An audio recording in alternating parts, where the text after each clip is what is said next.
겨울철 뜨끈한 방바닥에 앉아있다 보면 냉동실에 꽁꽁 얼려둔 곶감이 생각나곤 합니다.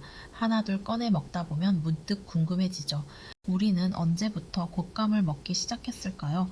어쩌다 껍질을 벗긴 감을 말려 먹게 되었는지, 왜 다른 과일과 다르게 감은 말려도 썩지 않는 것인지 그 이유를 알아보겠습니다.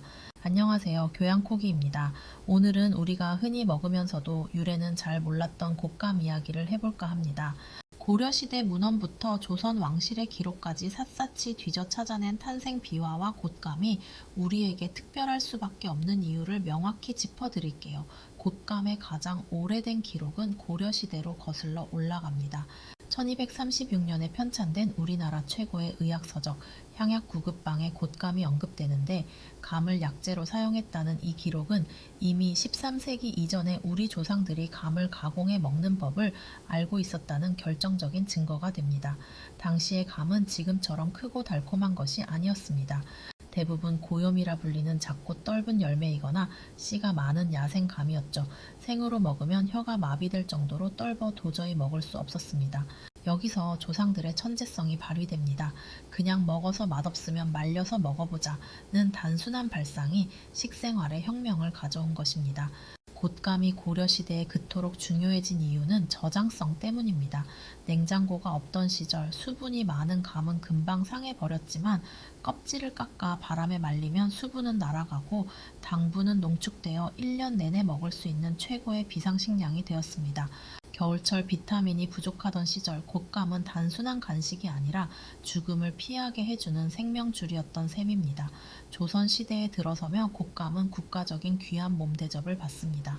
세종실록 지리지를 보면 상주나 영동 같은 지역에서 곶감을 왕실에 진상했다는 기록이 구체적으로 남아 있습니다. 특히 세종대왕은 곶감을 제사상 필수 품목으로 지정했는데, 여기에는 유교적 철학이 담겨 있습니다. 감나무는 씨를 심으면 고염나무가 자라기 때문에 반드시 접붙이기를 해야 합니다. 조상들은 이를 자식을 교육해 사람을 만드는 과정과 같다고 보아 곶감 하나에도 교육의 철학을 담았습니다. 실질적인 쓰임새도 컸습니다. 곶감은 조선의 중요한 외교 무기였습니다. 설탕이 귀하던 시절, 곶감 겉면의 하얀 가루인 시상은 천연 당분으로서 중국 사신들이 가장 탐냈던 선물이었습니다. 또한 휴대가 간편하고 열량이 높아 군인들의 전투 식량으로도 활용되었습니다. 왜 굳이 껍질을 깎아 말릴까요? 여기에는 정교한 화학작용이 숨어 있습니다. 감의 떫은 맛 성분인 탄닌은 껍질을 깎아 공기와 접촉하면 수분이 증발하며 물에 녹지 않는 불용성으로 변합니다.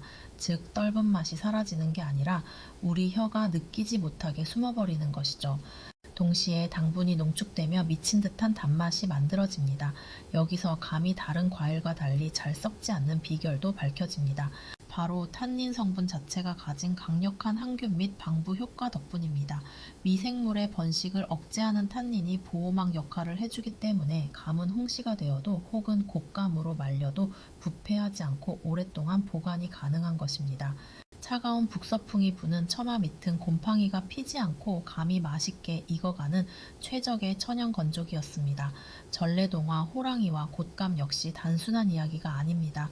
산중 왕호랑이조차 무서워하게 만드는 존재로 묘사된 곶감은 그만큼 강력한 달콤한 유혹이자 생존의 힘을 상징합니다.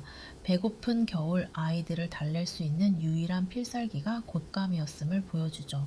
곶감 겉면의 하얀 가루를 곰팡이로 오해해버리는 분들도 계시지만, 이는 시상 혹은 감설이라 불리는 만니톨 성분의 결정체입니다. 동의보감에서는 기침이 심하거나 입안이 헐었을 때 쓰는 약재로 기록할 만큼 귀하게 대접받았습니다.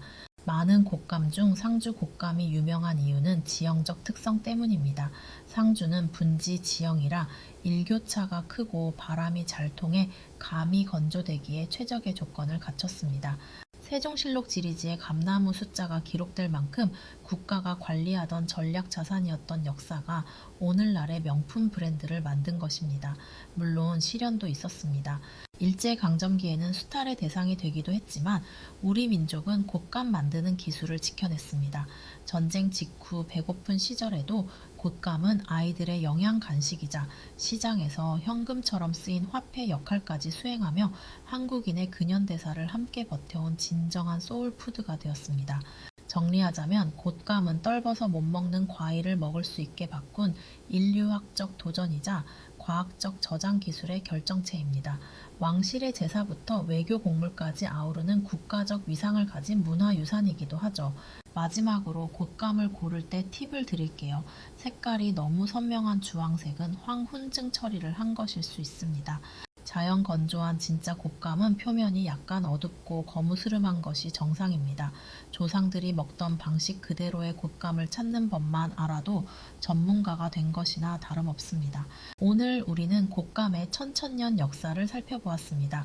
곶감은 고려 시대부터 이어진 야기자 간식이었고 조상들의 과학적 지혜가 담긴 전략적 음식이었습니다. 이번 명절에 곶감을 보신다면 그 하얀 가루가 동의보감에 나온 약 성분임을 떠올리며 가족들과 이야기를 나눠보세요. 아는 만큼 맛도 깊어질 것입니다. 오늘 이야기가 흥미로우셨다면 구독과 좋아요, 알림 설정까지 부탁드립니다. 감사합니다.